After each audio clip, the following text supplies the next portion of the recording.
Hello everyone, मैं मधु मिश्रा आप सबके लिए लेकर आई हूँ कंप्यूटर के पीजीडीसीए का फुल कोर्स, जिसका पहला सब्जेक्ट है फंडामेंटल।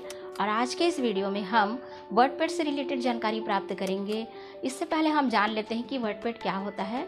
वर्डपैड भी नोटपैड की तरह एक टेक्स्ट एडिटर प्रोग्राम होता है, जिसका उपयोग टेक्स्ट को टाइप करने के लिए किया जाता है। और वर्डपैड का एक्सटेंशन नेम होता है .rtf और नोटपैड का ये एडवांस रूप होता है। यहाँ पर नोटपैड से ज़्यादा ही इसमें ऑप्शंस होते हैं फॉर्मेटिंग के, पर MS वर्ड की तुलना में ये इसमें कम ऑप्शंस होते हैं। तो एक तरह से कह सकते हैं कि नोटपैड, वर्डपैड और MS वर्ड तीनों भाई हैं, जिनमें से ये बीच का भाई है वर्डपैड, जिसके बारे में आज हम जानकारी प्राप्त करेंगे। तो आइए देखते हैं प्रैक्टिकल के माध्यम से वर्डपैड का उपयोग कैसे किया जाता है। सर्च बॉक्स पर वर्डपैड टाइप करके कीबोर्ड का इंटर बटन प्रेस करते ही वर्डपैड की विंडो ओपन हो जाती है। और यहाँ पर ऊपर जो पट्टी दिखाई दे रही है, इसे टाइटल बार कहा जाता है। यहाँ पर क्विक एक्सेस टूल बार दिखाई दे रहा है, और जो नाम देकर सेव करेंगे वर्डपैड के साथ यहाँ शो होगा। और टाइटल बार में ही मिनिमाइज, मैक्सिमाइज और क्लोज बटन होते हैं। उसके नीचे दिया है यहाँ पर फाइल मेनू और होम और व्यू टैब दिए हुए हैं, 2 टैब। यहाँ पर होम टैब के सभी ऑप्शंस दिखाई दे रहे हैं। यहाँ पर फॉर्मेटिंग की सुविधा दी गई है, इस तरह से फॉर्मेटिंग की सुविधा दी गई है यहाँ पर। और ये रूलर दिखाई दे रहा है। इसके नीचे है वाइट एरिया, जिसे टाइपिंग एरिया कहा जाता है। उसके नीचे में है स्टेटस बार, जो कि पेज का स्टेटस शो करता है। यहाँ पर जूम का % दिखाई दे रहा है। नीचे है टास्क बार, जहाँ पर किसी भी प्रोग्राम को हम मिनिमाइज करते हैं तो टास्क बार में आकर सेट हो जाता है, और फिर से ओपन करने पर ओपन हो जाता है। फाइल मेनू में क्लिक करने से यहाँ पर new, open, save, save as, page setup, exit option show हो रहे हैं, जिनका यूज़ हमने नोटपैड में देखा था। और होम टैब के क्लिपबोर्ड ग्रुप में भी cut, copy, paste option show हो रहे हैं, जिनका यूज़ हमने नोटपैड में देखा था।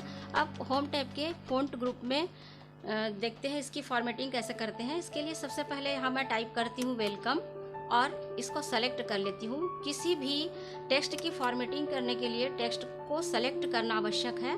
यहाँ पर फ़ॉन्ट को मैं सेलेक्ट करती हूँ, और फ़ॉन्ट का साइज बड़ा करते हुए बोल्ड, इटैलिक, अंडरलाइन और स्ट्रिक थ्रू ऑप्शन को क्लिक करके यहाँ पर मैं फॉर्मेट करती हूँ टेक्स्ट को। और अगर ये फॉर्मेटिंग हटाना है तो वापस से ही बोल्ड, इटैलिक, अंडरलाइन और स्ट्रिक थ्रू में क्लिक करने से मेरा जो टेक्स्ट है वो नॉर्मल पोजीशन में आ जाता है और फॉर्मेटिंग हट जाती है। इस तरह से हम किसी भी टेक्स्ट की फॉर्मेटिंग कर सकते हैं। यहाँ पर ग्रो फ़ॉन्ट और श्रिंक फ़ॉन्ट ऑप्शंस दिए हैं। ग्रो फ़ॉन्ट को क्लिक करने से बड़ा होता है, और श्रिंक फ़ॉन्ट को क्लिक करने से टेक्स्ट का साइज छोटा होता है। इस तरह से ग्रो और श्रिंक फ़ॉन्ट का यूज़ कर सकते हैं। और फ़ॉन्ट का यहाँ पर कलर चेंज करने के लिए ड्रॉप डाउन में क्लिक करने से बहुत सारे कलर दिख रहे हैं, जिसमें से मनचाहा कलर सेलेक्ट करके टेक्स्ट पर अप्लाई कर सकते हैं। और यहाँ पर अगर नहीं चाहिए तो ब्लैक में क्लिक कर देंगे। इस हाईलाइट कलर के ड्रॉप डाउन में क्लिक करने से ऑप्शंस दिखाई दे रहे हैं, जिनमें से किसी एक कलर को आप ले सकते हैं और टेक्स्ट को हाईलाइट कर सकते हैं। बच्चे जैसे अपनी बुक में हाईलाइट करते हैं मार्कर के द्वारा, उसी तरह से यहाँ भी हम टेक्स्ट को हाईलाइट कर सकते हैं कलर के माध्यम से। कलर देकर कोई सा भी एक कलर सेलेक्ट करके टेक्स्ट को हाईलाइट कर सकते हैं, हाईलाइटर के टेक्स्ट हाईलाइटर। यहाँ पर सब स्क्रिप्ट और सुपर स्क्रिप्ट 2 ऑप्शंस दिखाई दे रहे हैं, जिनका यूज़ देखते हैं कैसे करते हैं। इसके लिए यहाँ पर मैं पानी का सूत्र लिखी हूँ H2O, ये वाटर का फार्मूला होता है। यहाँ पर से मैं चाहती हूँ कि 2 जो है वो बेस लाइन के नीचे आ जाए, तो 2 को सेलेक्ट करके मैं यहाँ सब स्क्रिप्ट ऑप्शन पर क्लिक करती हूँ, तो जो नंबर है वो बेस लाइन से नीचे शो हो रहा है। और इसी तरह मैथ्स में जैसे 9 के ऊपर में 3 की घात लिखना रहता है, तो अभी देखिए 93 दिख रहा है, तो ये मैं चाहती हूँ कि 3 जो है वो 9 के ऊपर आ जाए। तो उसके लिए मैं पहले 3 को सेलेक्ट करूँगी, और 9 टू दी पावर 3 लिखने के लिए यहाँ पर सुपर स्क्रिप्ट ऑप्शन को क्लिक करती हूँ, तो जो 3 था वो नंबर 9 के ऊपर आ गया है। इस तरह से बेस लाइन के नीचे और ऊपर अगर किसी नंबर को लिखना है तो सुपर और सब स्क्रिप्ट ऑप्शन का यूज़ किया जाता है। इस तरह से हम बेस लाइन के किसी भी टेक्स्ट को ऊपर हिंदी टाइपिंग के लिए मैं यहाँ पर फैमिली फ़ॉन्ट ग्रुप के ड्रॉप डाउन में क्लिक करती हूँ और यहाँ से कृतिदेव 010 को सेलेक्ट करके फ़ॉन्ट का साइज भी बड़ा कर देती हूँ। और यहाँ पर मैं हिंदी टाइपिंग करती हूँ।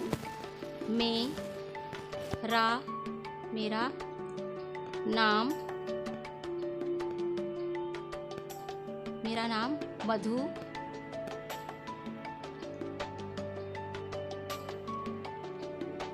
मिश्रा है और यहाँ पर पूर्ण विराम भी दे सकती हूँ। इस तरह से मेरा नाम मधु मिश्रा है हिंदी टाइपिंग के माध्यम से इस तरह से मैं लिख सकती हूँ। इंग्लिश के लिए कृतिदेव, इंग्लिश के लिए एरियल और कैलिबरी और टाइम्स न्यू रोमन का यूज़ किया जाता है। हिंदी टाइपिंग के लिए 010 कृतिदेव 010 को सेलेक्ट किया जाता है, जिसके द्वारा हिंदी टाइपिंग कर सकते हैं।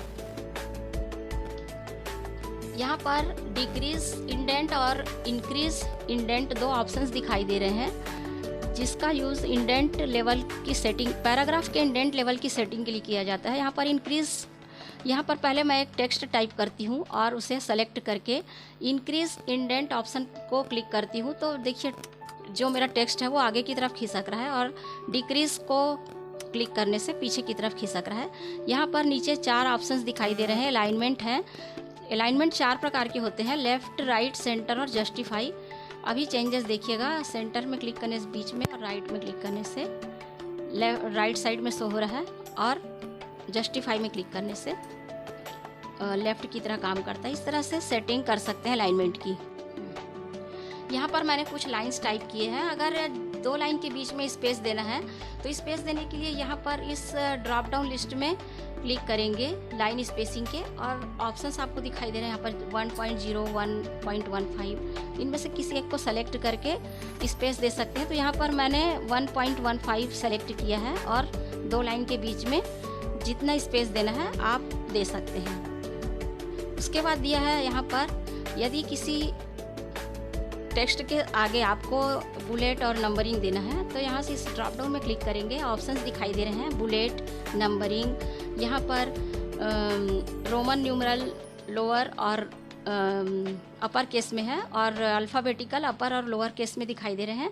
किसी एक को सेलेक्ट करके आप अप्लाई कर सकते हैं। इस तरह से इंटर बटन प्रेस करके लाइन चेंज करने से ऑटोमेटिकली बुलेट आते जा रहे हैं या नंबरिंग आते जाएगा। और अगर नहीं चाहिए तो नन में क्लिक कर सकते हैं। होम टैब के इंसर्ट ग्रुप में पिक्चर ऑप्शन को क्लिक करने से यहाँ पर एक डायलॉग बॉक्स ओपन होता है, जहाँ से हम पिक्चर को सेलेक्ट कर सकते हैं। डेस्कटॉप को सेलेक्ट करके यहाँ से मैं कोई सा एक पिक्चर सेलेक्ट करती हूँ और ओपन में क्लिक करती हूँ तो इस तरह से पिक्चर जो है वर्डपैड में इंसर्ट हो जाता है। पेंट ड्राइंग ऑप्शन को क्लिक करने से पेंट वाली विंडो ओपन हो जाती है। यहाँ से मैं किसी भी शेप को सेलेक्ट करके यहाँ ड्रैग कर सकती हूँ और बकेट की सहायता से कलर प्लेट में जाकर कोई सा भी मनचाहा कलर लेकर इसको फिल कर देती हूँ शेप के अंदर और इस विंडो को क्लोज कर देती हूँ। तो इस तरह से मैं ऑब्जेक्ट को यहाँ पर ला सकती हूँ वर्डपैड में। और डेट एंड टाइम ऑप्शन को क्लिक करके किसी भी एक फॉर्मेट में यहाँ पर डेट एंड टाइम मैं यहाँ इंसर्ट कर सकती हूँ। देखिए इस तरह से डेट एंड टाइम भी हम इंसर्ट कर सकते हैं। यहाँ पर इंसर्ट ऑब्जेक्ट को क्लिक करने से एक डायलॉग बॉक्स ओपन होगा, जहाँ पर बहुत सारे ड्रॉप डाउन लिस्ट में क्लिक करने से ऑप्शंस दिखाई दे रहे हैं, जिनमें से किसी एक को मैं सेलेक्ट करती हूँ, जैसे एक्सेल को। तो यहाँ पर वर्डपैड में रहते हुए मेरी एक्सेल की विंडो ओपन हो जाती है और मुझे जो भी काम करना है, डिलीट करना है या कोई एडिट करना है, तो मैं यहाँ से एक्सेल में काम कर सकती हूँ और क्लोज करने से वापस मैं वर्डपैड की विंडो में वापस चली जाती हूँ। इस तरह से हम इंसर्ट ऑप्शन का यूज़ करके इंसर्ट कर सकते हैं। और फाइंड, रिप्लेस और सेलेक्ट ऑल ऑप्शंस का यूज़ हमने नोटपैड वाली वीडियो में देखा था और इसकी जानकारी हमने नोटपैड वाले वीडियो में प्राप्त की थी। कैसे किसी वर्ड को फाइंड किया जाता है, रिप्लेस किया जाता है और उसे सेलेक्ट ऑल किया जाता है। वीडियो में हमने वर्डपैड से रिलेटेड जानकारी प्राप्त की। अगर आपको ये वीडियो पसंद आया हो तो इसे लाइक करें, फ्रेंड्स को शेयर करें, कमेंट बॉक्स पर अपनी राय बताएं। और अगर इस चैनल को आपने सब्सक्राइब नहीं किया है तो इस चैनल को सब्सक्राइब करें और बेल आइकन को प्रेस करें ताकि मेरे आने वाले हर एक वीडियो का नोटिफिकेशन आप तक पहुंच सके। Thank you.